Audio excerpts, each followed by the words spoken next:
Indigo की flight संख्या 6E2126 रात को 8:45 में यह फ्लाइट पटना से दिल्ली जाने वाली थी और 8:30 पर यह जानकारी सामने आई कि इंडिगो फ्लाइट नंबर 6E2126 में बम है। एक यात्री ने खुद कहा कि जिस बैग को लेकर मैं दिल्ली जा रहा हूं उस बैग में मैंने बम रखा है और उसके बाद पटना एयरपोर्ट पर हड़कंप मच गया।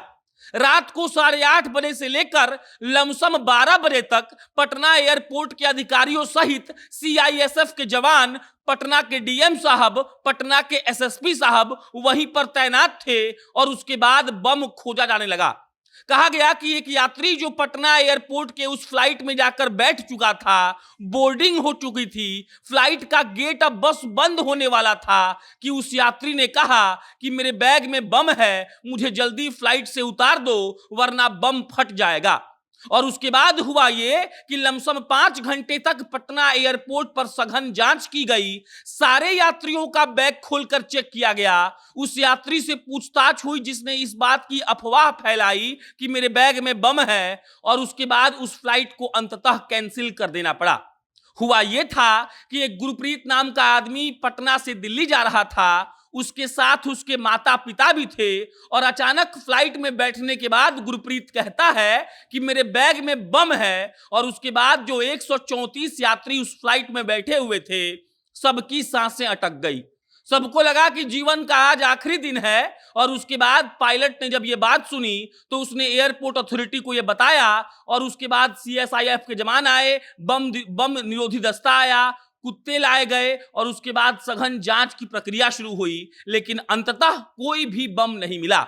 उसके बाद जब जांच पड़ताल हुई तो मालूम चला कि जिस गुरप्रीत ने कहा था कि मेरे बैग में बम है, उसकी मानसिक हालात ठीक नहीं है। वो हाजीपुर में कहीं नौकरी करता है और उसके माता पिता उसको दिल्ली ले जाने के लिए आए थे, लेकिन उसको अपने माता पिता के साथ जाने की इच्छा नहीं थी और इसीलिए उसने इस बात का अफवाह फैला दिया कि जिस इंडिगो फ्लाइट से वो दिल्ली उड़ान भर रहा है उस फ्लाइट में जो बैग है उसका, उस बैग में बम है। लगातार 4 घंटे तक जांच हुई और अंततः किसी भी यात्री के पास से बम नहीं मिला, फ्लाइट में कहीं बम नहीं मिला, पूरा एयरपोर्ट का खाक खाक छान लिया गया, कहीं बम नहीं मिला। और उसके बाद अब गुरप्रीत से को हिरासत में लेकर उससे पूछताछ चल रही है कि आखिर उसने ऐसा अफवाह क्यों फैलाया।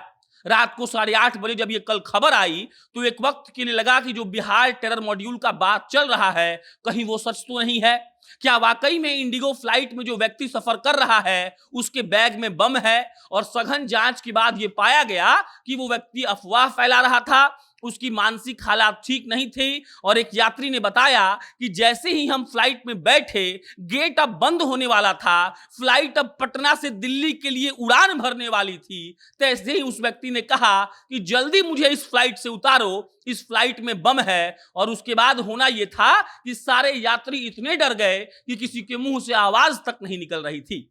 एकदम से पुलिस वाले आए, सीआईएसएफ के जवान आए, बम निरोधी दस्ता आया, जांच की गई, सामान निकाला गया, लेकिन कहीं भी बम नहीं मिला।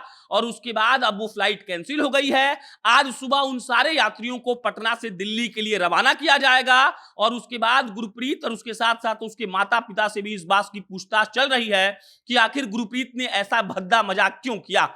आखिर गुरप्रीत का मानसिक हालत जब इतना ठीक नहीं है तो वो हाजीपुर में नौकरी कैसे कर रहा है? क्या गुरप्रीत ने ये सब जानबूझकर किया? इसी सब बात की जांच चल रही है। लेकिन जब कल ये खबर आई थी तो लगा कि इंडिगो के फ्लाइट 6E2126 में वाकई में बम है। पूरा पटना अथॉरिटी, जो पटना एयरपोर्ट का अथॉरिटी था, वो इस बात को लेकर सहम गया था, डर गया था। जांच चलने लगी, सारे यात्रियों का सामान खोला गया, सारी प्रक्रियाएं पूरी हुई, लेकिन अंततः वहां कोई बम नहीं मिला। और इस बात का जो गुरप्रीत ने अफवाह फैलाया था उसको लेकर अरेस्ट कर लिया गया, उस पर मामला भी दर्ज किया गया है और अब उससे इस बात की पूछताछ चल रही है कि आखिर गुरप्रीत ने ऐसा किया क्यों। क्या उसको किसी ने ऐसा करने को कहा था या वाकई में वो मानसिक रूप से ठीक नहीं है और उसने गलती से ऐसा बोल दिया। अब इसकी जैसी अपडेट आएगी तो आपको हम बताएंगे। लेकिन कल रात को जब 8:20 में इंडिगो की फ्लाइट उड़ान भरने वाली थी दिल्ली के लिए, तभी पटना एयरपोर्ट पर हड़कंप सा मच गया। सारे अधिकारी सख्ते में आ गए, पटना के डीएम साहब, पटना के एसएसपी साहब, सब लोग वहां पर पहुंचे। और उसके बाद जब जांच प्रक्रिया शुरू हुई तब एक एक सेकंड ऐसे बीत रहा था जैसे लग रहा था कि चलिए अब बम फट जाएगा। लेकिन असलियत कुछ और था। वहां बम कोई था ही नहीं। उस युवक ने गलती से ऐसा बोल दिया। बम बम की आवाज से सारे यात्री भी डर गए और सारे लोग एयरपोर्ट पर भगदड़ मचाने लगे। लेकिन जब सबकी जांच हुई तो ये मालूम चला कि वो यात्री झूठ बोल रहा था और वहां पर कोई बम नहीं था। बहरहाल गुरप्रीत से जब पूछताछ होगी और कोई अन्य रिपोर्ट सामने आएगी तो आपको हम बताएंगे। आप जनता नेशन देख रहे थे। मेरा नाम प्रशांत राय है। बहुत बहुत धन्यवाद।